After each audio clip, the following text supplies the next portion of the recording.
Bueno, muchachos, aquí estamos en la parte a modo de repaso. A modo de repaso. Yo creo que esto le queda el concepto más que nada, porque si le queda el concepto, es el esqueleto y es lo que a lo que ustedes le van a ir adhiriendo con lo que se va a articular todo lo que es la gran materia de la teología sistemática, ¿no? Cuando comenzamos a hablar de la reseña histórica, de lo que es la bibliología, como materia dentro de la teología sistemática que se encarga de estudiar todos los hechos esenciales de la Escritura, y habíamos visto como hechos esenciales algo que justamente el hermano nos preguntaba, de por qué 66 libros y por qué no más, y que son realmente los puntos y los requisitos que el mismo canon exige como parámetro para poder decir este libro sí es aprobado, es inspirado por el Señor. Veíamos que había una cadena de revelación. Y esto es importante tener en cuenta. Si nosotros nos recordamos esto de la cadena de revelación, algo que se sale de la cadena de revelación es como que está descolgado. Ustedes ven una cadena. Y la cadena tiene sus eslabones. Ahora, si un eslabón está roto, si un eslabón no está bien puesto, bien ubicado, seguramente se va a terminar cortando. Como a veces dice un dicho, el hilo se corta por lo más fino.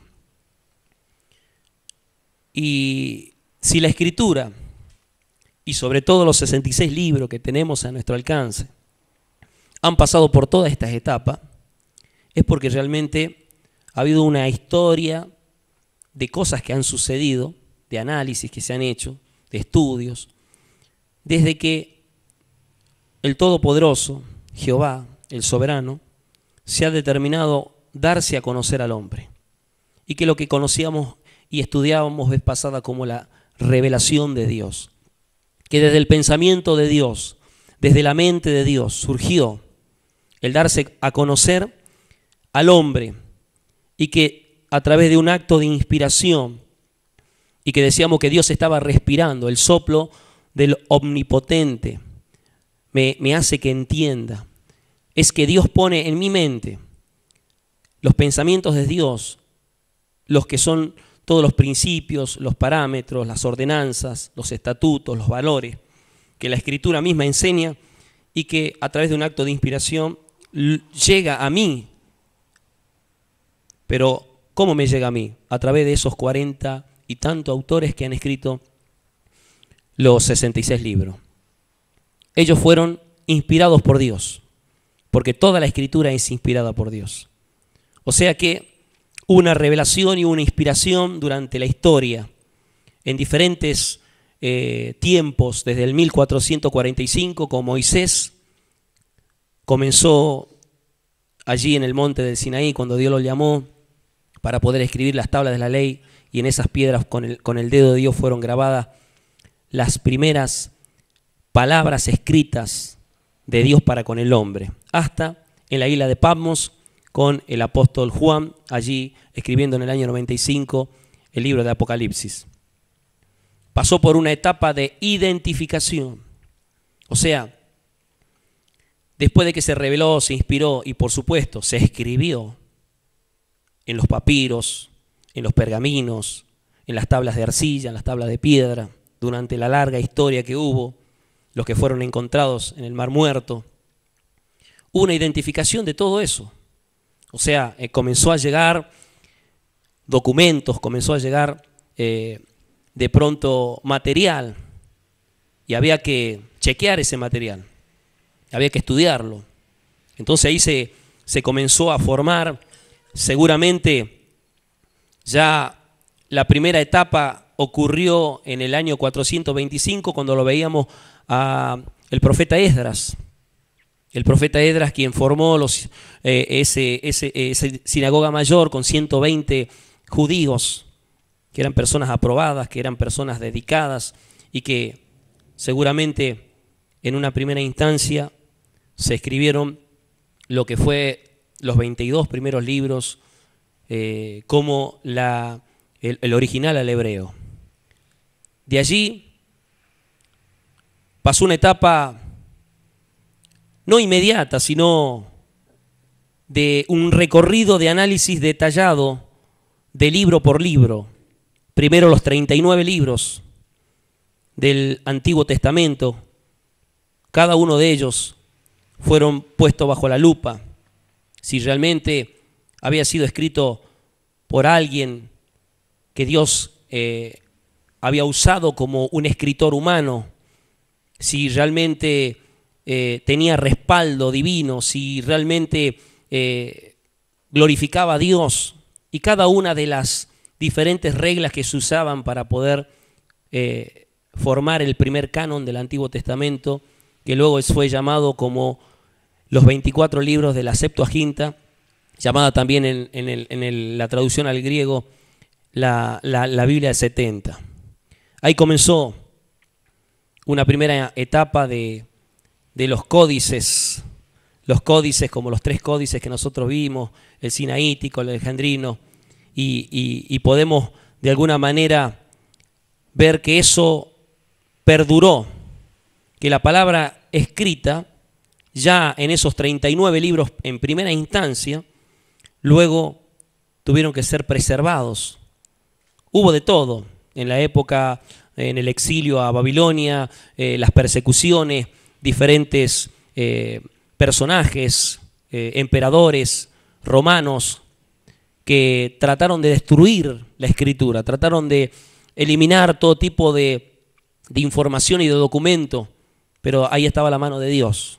Siempre estuvo la mano de Dios para tratar de preservar lo que el Espíritu Santo se había determinado en dar a conocer a nuestras vidas. Surgió a través de todo esto las diferentes, desde los manuscritos originales, desde los códices y las diferentes versiones, las traducciones, donde la persona comenzó a tener la Biblia en sus diferentes idiomas, con más de 5.000 idiomas en el mundo entero y con más de 2.000 idiomas traducidos y con casi el 70% de idiomas que quedan por traducir, una larga tarea que queda todavía por delante, pero así nos llegó a nosotros la Biblia que fue traducida al español. Pasó esta traducción a una observación. Es una etapa importante porque nosotros tenemos hoy la Reina Valera 1960, revisada por Cipriano de Valera,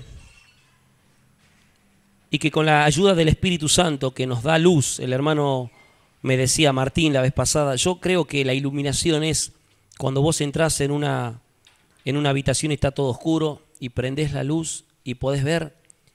Cuando yo abro la Biblia y Dios me da iluminación, yo puedo ver lo que dice la Escritura.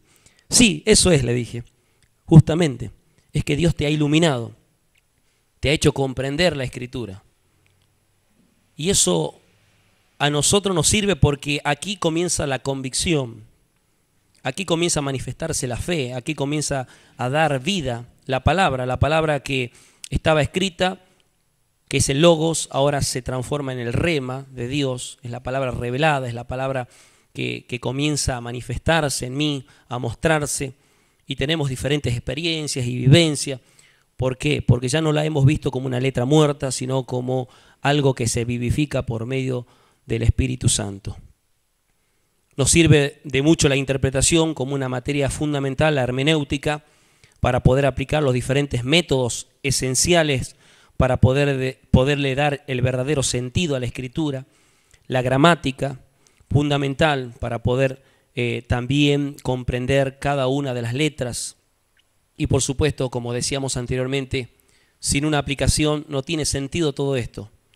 Dios hizo una cadena de revelación para que en el hombre haya un cambio fundamental. El cambio es que nosotros estábamos destituidos de la gloria de Dios y ahora por medio de Jesucristo tenemos la vida del Eterno en nosotros por solamente creer y vivir la Sagrada Escritura. Vamos a pasar a la segunda parte. Esto es un resumen. La Biblia es una colección de 66 libros que llegaron a formar un solo volumen. un solo volumen. Es importante que entendamos esto. No son 66 libros aislados. Esos 66 libros, como una gran colección, forman un solo volumen, que desde el principio hasta el final no se contradice. Y a través de un proceso que duró unos 1600 años, escrita por cerca de 50 autores humanos, independientes, no estaban juntos, no se reunieron en un hotel o en una sala de conferencias para decir escribamos la Sagrada Escritura. Eran personas que vivieron durante esos 1600 años y de 20 oficios distintos. Dijimos que algunos agricultores, otros fueron pescadores. En fin, lo que hablábamos vez pasada, abogados, médicos. Vivieron en países diferentes, usaron 3 idiomas, el hebreo, el arameo, el griego. El primer autor fue el profeta Moisés, que dio el inicio a la escritura allí en el monte del Sinaí en el 1445 a.C. al 1404, que es considerada la época en la cual se escribe el libro de Job. Por supuesto, el Pentateuco y el Salmo 90 al cual se le atribuye. Y el último de los libros, que es el del apóstol Juan, y siempre hacemos hincapié en el año 95 después de Cristo, que es el libro del Apocalipsis. Esto es lo que me quedó pendiente en las diferentes primeras 2 clases que vimos y quería incorporarlo en este resumen, porque aquí vamos a ver cuán importante es que una persona pueda haber escrito solamente un versículo y por el hecho de haber escrito un solo versículo está dentro de ese reconocimiento como un autor humano. Moisés, que escribió los 5 libros llamados el Pentateuco, ya los hemos visto desde Génesis a Deuteronomio, o sea, desde Génesis capítulo 1 a Deuteronomio 33, fue el que escribió Moisés, dado de que vamos a ver que Deuteronomio 34 lo escribe Josué. Pero también Salmo 90, Job, este fue como oficio un príncipe, un pastor, pero también era como un caudillo en esa época. Fue un llamado liberador o libertador del pueblo de Israel. Josué, aquel que estaba a la par de este varón que creció, que no se despegó, también tuvo su parte, su reconocimiento. Dios lo llamó para escribir el último capítulo de Deuteronomio, que es el capítulo 34, y comenzó a escribir el libro que lleva su nombre, el libro de Josué, desde el capítulo 1, versículo 1, al capítulo 24, versículo 28. Fue un comandante militar muy importante que si nosotros nos adentramos en la Escritura podemos tener mucha información de este varón como un líder realmente del Señor. Eleazar era el hijo de Aarón, escribió Josué 24 desde el versículo 29 al 32 y este varón era un sumo sacerdote, era el encargado del censo. Y Fines, su hijo, escribió Josué 24, versículo 33. Si nosotros leemos ese versículo bíblico, vamos a encontrar que es Fines el que está cerrando el libro de Josué. Este fue un sumo sacerdote y también era el portero del tabernáculo. Samuel. Bueno, Samuel como autor escribió Jueces, todo el libro de Jueces. De Ruth, dijimos que tanto Jueces como Ruth en el original hebreo estaban formando un solo libro, luego fueron separados por la Septuaginta para así tener 2 libros, que luego se separaron los otros que eran Jeremías y Lamentaciones para formar también los otros 2 más libros que se hicieron un total de 24. Primera de Samuel, desde el capítulo 1 al capítulo 24, vemos que fue un juez, fue sacerdote y también profeta. Natán escribe Primera de Samuel capítulo 25 a Segunda de Samuel capítulo 24. Gad hace lo mismo. ¿Qué es lo que sucede? Ambos profetas y consejeros del rey. Según la historia, Natán y Gad, ambos mutuamente se ayudaron para escribir todo este contenido que va desde Primera de Samuel capítulo 25 hasta Segunda de Samuel capítulo 24. Por eso lo pongo a los 2. David escribió los salmos como del 2 al 9, del 11 al 32, del 34 al 41, del 51 al 65, Salmos 68 al 70. Empezamos a ver que también escribió el Salmos 85 al 95, perdón, 85, después el 95, el 101, el 103. O sea que como que, en otras palabras, David casi escribió todos los salmos, esa es la realidad. Pero hubo otros que también escribieron salmos. David fue un pastor, fue músico, fue poeta y rey. Pero también estaba Asaf. Y Asaf escribió el Salmo 50 y desde el 73 al 83 fue un compilador de los salmos del 1 al 41. Este fue sacerdote, profeta, músico del templo y director del coro de adoración. Y luego estaban los descendientes de Coré: Asir, Elcana, Abiasaf, Taag, Uriel, Usías y Saúl, que escribieron los salmos 42, 44 al 49, el 84, el 85, el 87, y estos fueron sacerdotes, cantantes y compositores. Etam escribió el Salmo 89, fue un sabio. Emán, el Salmo 88, también fue un sabio. Salomón, Cantar de los Cantares, Proverbios del 1 al 29, Salmos 72 y el 127, Eclesiastés. Fue un rey, un sabio, un poeta, un músico, un botánico, un zoólogo, fue un estadista. Realmente Salomón es reconocido como el hombre más sabio de la tierra. Agur escribió Proverbios capítulo 30, Lemuel el Proverbios 31, fue un príncipe árabe. La mayoría eran judíos. Aquí tenemos la salvedad de ser un príncipe árabe.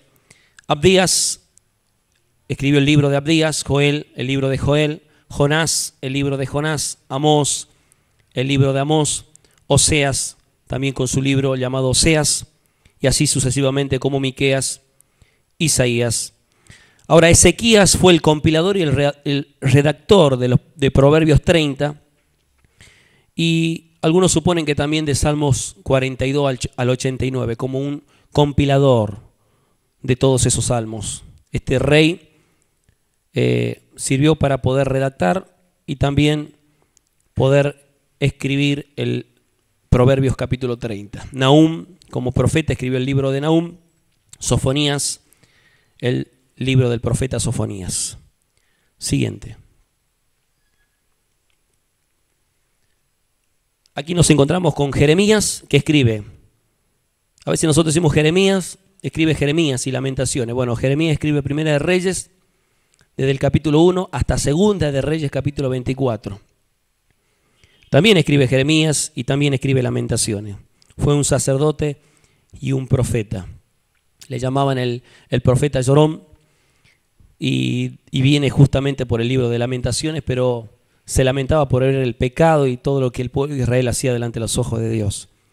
Baruc escribe Jeremías 52, del versículo 31 al 34, solamente escribe 4 versículos. Este era un escriba y un secretario, y al cual se le da la autoría de uno de los libros apócrifos, que es el libro de Baruc. Habacuc está en su libro del profeta Habacuc, como músico y como profeta. Daniel, en el libro del profeta Daniel, que es un libro del profeta mayor. Este era un sabio, un profeta, era un oficial de Babilonia y de Persia y un noble judeo. Sabemos que no se... Ezequiel escribe el libro de Ezequiel como profeta y como sacerdote. El profeta Ageo escrita también por Ageo. Zacarías también en el libro de Zacarías, el profeta Zacarías también siendo sacerdote del templo. Esther, escrito por Mardoqueo, abogado judío, oficial del gobierno persa. Esdras escribe Primera y Segunda de Crónicas, Esdras, Nehemías, y era compilador y redactador del Salmo 90 al 150. Acordémonos que cuando ya lo escribió al Salmo 90 Moisés, y en la época de Esdras, estamos hablando del 425 a.C. a 1445 antes de Cristo hay una muy buena diferencia, prácticamente casi de 950 años. Por lo tanto, Esdras es el que hace la compilación del Salmo 90 al 150. Nehemías escribe el libro de Nehemías desde el capítulo 1, que es la introducción, desde el versículo 1 hasta el capítulo 7, versículo 5, y luego escribe el capítulo 11 desde el versículo 27 al capítulo 12, versículo 43, y el capítulo 13 desde el 4 al 31. Copero del rey, gobernador de Judá y de Jerusalén. Malaquías escribe el libro del profeta Malaquías, y después hay una serie de libros, capítulos y versículos que son considerados anónimos, que son la de Segunda de Reyes capítulo 25, Salmos 1, 10, 3 y todos los que están allí. Y también para tener en cuenta que si nosotros analizamos y sumamos la mayoría o la totalidad de los capítulos escritos en el Antiguo Pacto, son aproximadamente 969 capítulos, de los cuales son más de esos 969 que tenemos hoy en la actualidad. El porqué de esto es que hay una superposición de capítulos y de versículos en diferentes autores. Como bien hablábamos anteriormente, podíamos ver, por ejemplo, como Natán y como Gad escribiendo, prácticamente ellos dos mismos, pero sin embargo, lo que aquí cuenta es que lo que tenemos nosotros hoy en día es lo que realmente es considerado dentro del canon bíblico. Continuamos aquí para tener en cuenta como adiciones católicas. Esto ocurrió en el Concilio de Trento en el 1546. Había habido una suerte de acuerdo previo a esto entre las diferentes ramas y líneas de enseñanzas, de poder mantener el canon bíblico de los, vamos a decir así, los 66 libros que eran los libros canónicos. Ya a esa altura ya se había realizado la primera impresión de la Biblia por Gutenberg, ya había sucedido la reforma de Lutero, y aquí nos encontrábamos ahora en un concilio, porque había ocurrido el concilio de Jambia en el año 90, que había sido considerado el que le da el aval a los 66 libros que nosotros tenemos en nuestra escritura. Ahora, el concilio de Trento, en el 1546, reconoce de estos libros apócrifos, que significan ocultos, escondidos, mejor dicho, no ocultos, escondidos, 12 de los cuales en la Biblia católica son los que están a su derecha, en esa columna.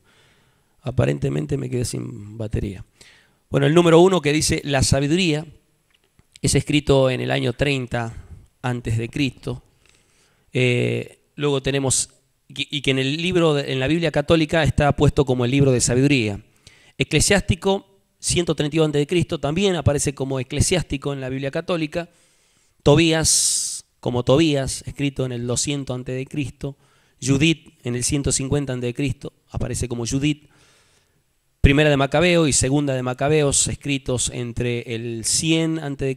y el 70 a.C. Baruch, entre el 150 y el 50 a.C., y escribe el libro Baruch 1 al 5, y la carta de Jeremías, que representa en la Biblia católica Baruch, el único capítulo, que es el 6. Adicciones a Esther, se han hecho algunas adiciones, como por ejemplo Esther capítulo 10, versículo 4 al 16 y 24. Y después está la oración de Azarías, que son cánticos de los 3 jóvenes.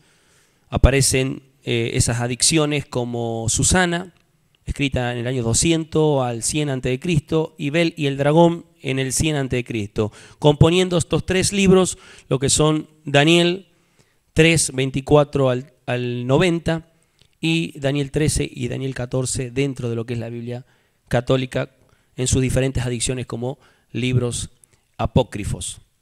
Entre los escritos pseudoepigráficos se encuentran lo más importante 7, son muchos más. Por ejemplo, la ascensión de Isaías, la asunción de Moisés, el libro de Enoc, el libro de los jubileos, los salmos de Salomón, los oráculos sibilinos, el testamento de los 12 patriarcas. Aquí hay que aclarar que eran libros que pretendían llenar vacíos que se consideraban dentro de la Escritura como que daban alguna referencia y tenían algún respaldo divino.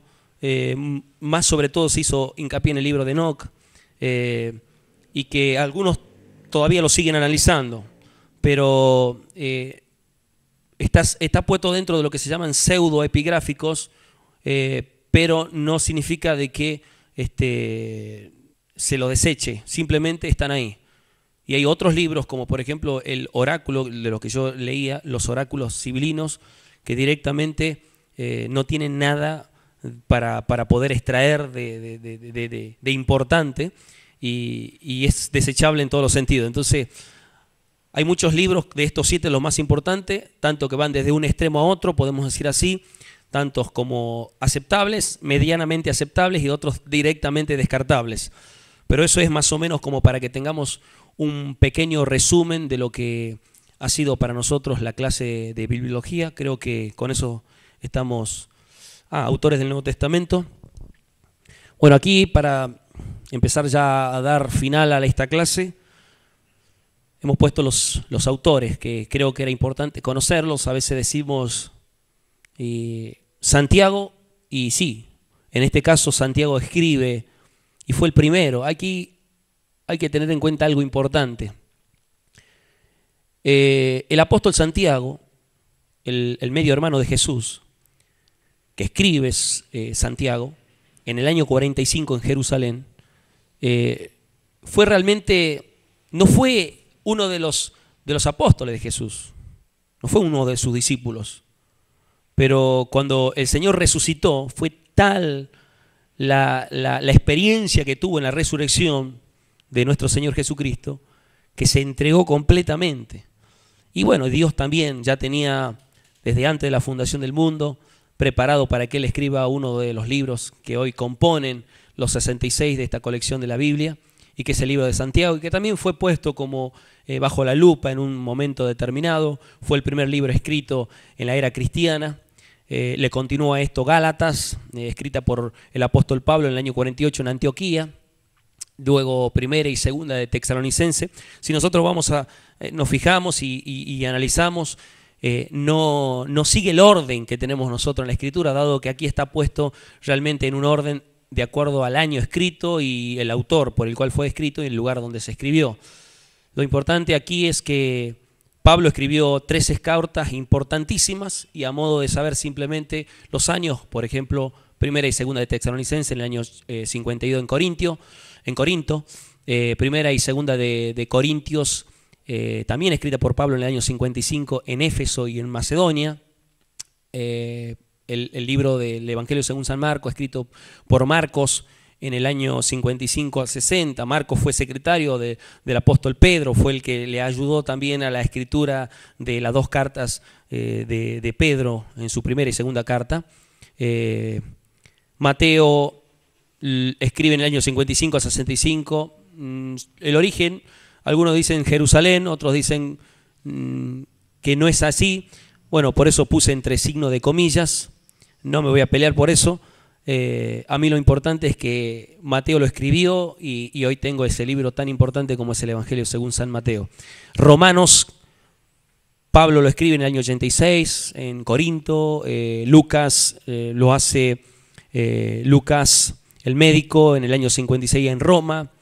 Leíamos vez pasada esas hermosas palabras que se dirigen en el primer capítulo, en los primeros versículos, a Teófilo, diciéndole cómo habían investigado, cómo habían realmente indagado sobre todo lo que era realmente el antiguo pacto y lo que tenían como ellos en el nuevo, para poder realmente dar el sello de inspirados por Dios, y cómo diligentemente lo hicieron para poder escribir lo que hoy nosotros tenemos, Hechos de los Apóstoles, que fue escrita por Lucas a Teófilo en el año 56 en Roma. Colosenses, Efesios, Filemón y Filipenses, escrita por Pablo en el año 61 en Roma. Primera de Timoteo y Tito en el 62 en Macedonia por el apóstol Pablo. Primera de Pedro en el año 62 aparentemente en Roma, como la segunda carta de Pedro también, en el año 64 al 66 con la ayuda de Marcos. Judas, el medio hermano de Jesús, escribe en el año 66 al 80 en el lugar desconocido y en su epístola a San Judas, y segunda de Timoteo, escrita en el año 67 en Roma por el apóstol Pablo. Hebreos, anónimo, algunos le entregan la autoría a Pablo, al apóstol Pablo, por el contenido y el estilo de la escritura, escrita en el año 68.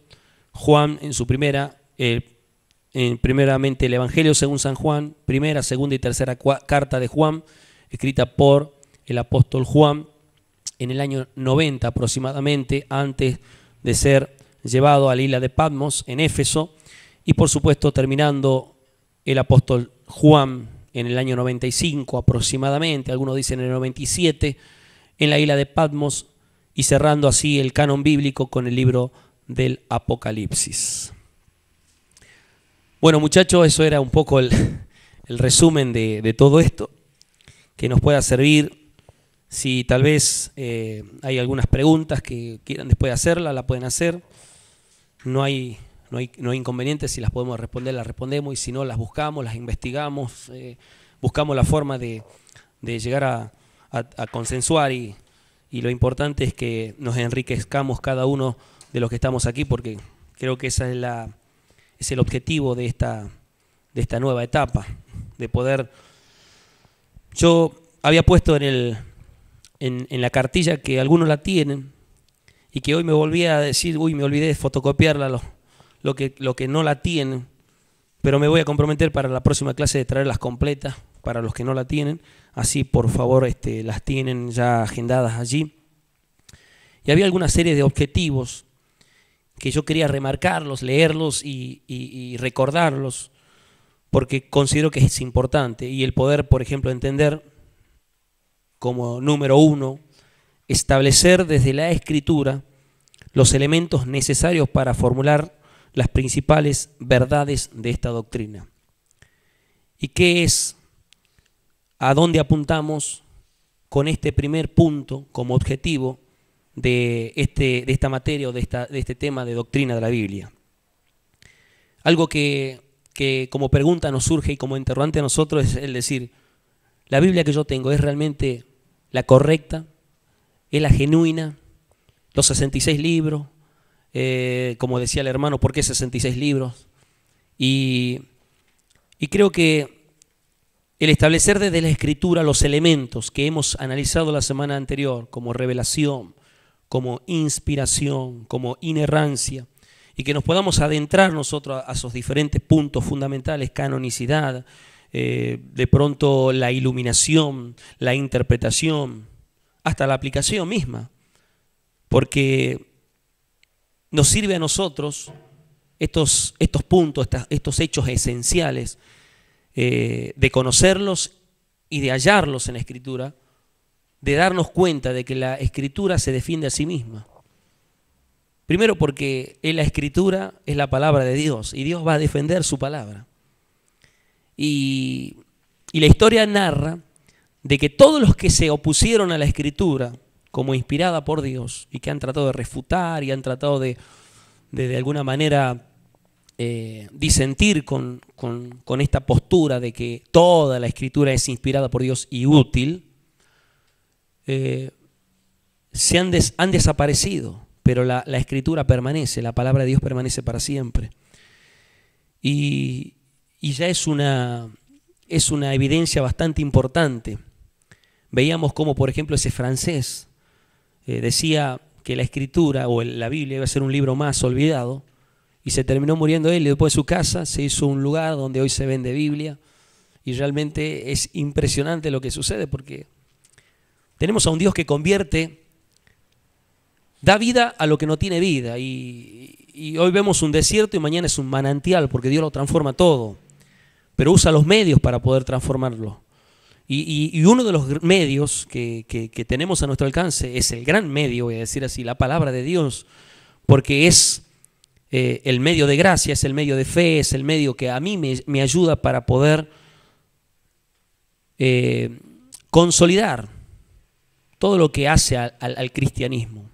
Porque si yo tengo que hablar del cristianismo, tengo que hablar de la Escritura, y no desde el Nuevo Testamento. Porque a veces nosotros nos remitimos de decir cristianos porque se les llamó cristianos desde Antioquía en adelante. No, no. Cristianos somos desde antes de la fundación del mundo, porque ya Cristo se determinó formar a su iglesia. Entonces nosotros, desde que se generó la Escritura, tenemos vida nosotros en esa Escritura. Y nosotros somos parte de esa vida, de esa historia.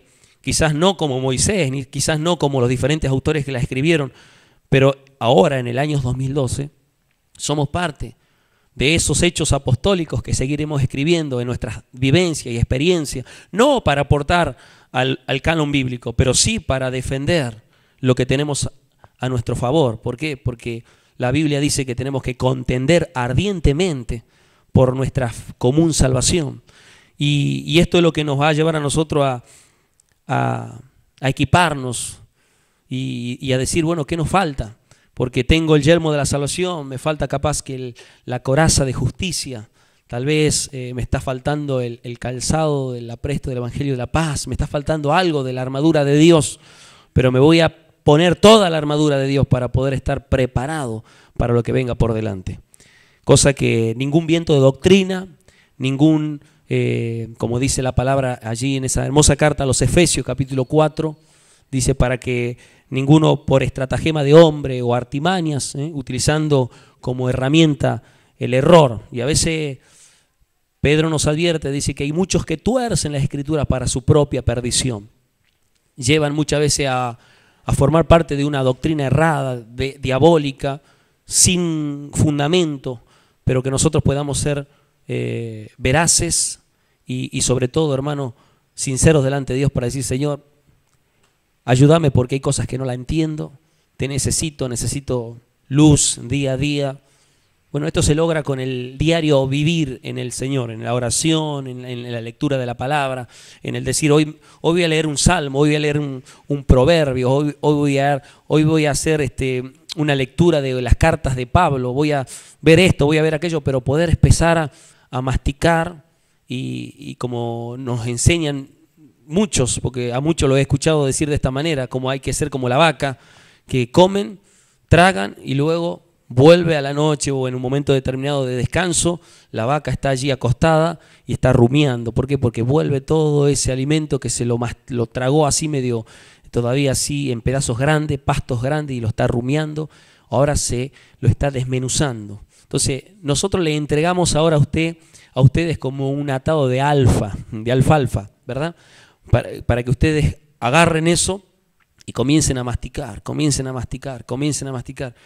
Y si le hallan el sabor, si les gusta, van a comer más. Entonces yo los animo, los insto para que también se deleiten en la Escritura y sea histórico, sea algo profético, sea lo que sea, lo podamos tomar con mucho temor y reverencia delante del Señor y decir, Señor, estoy para oír tu voz siempre. Señor los bendiga.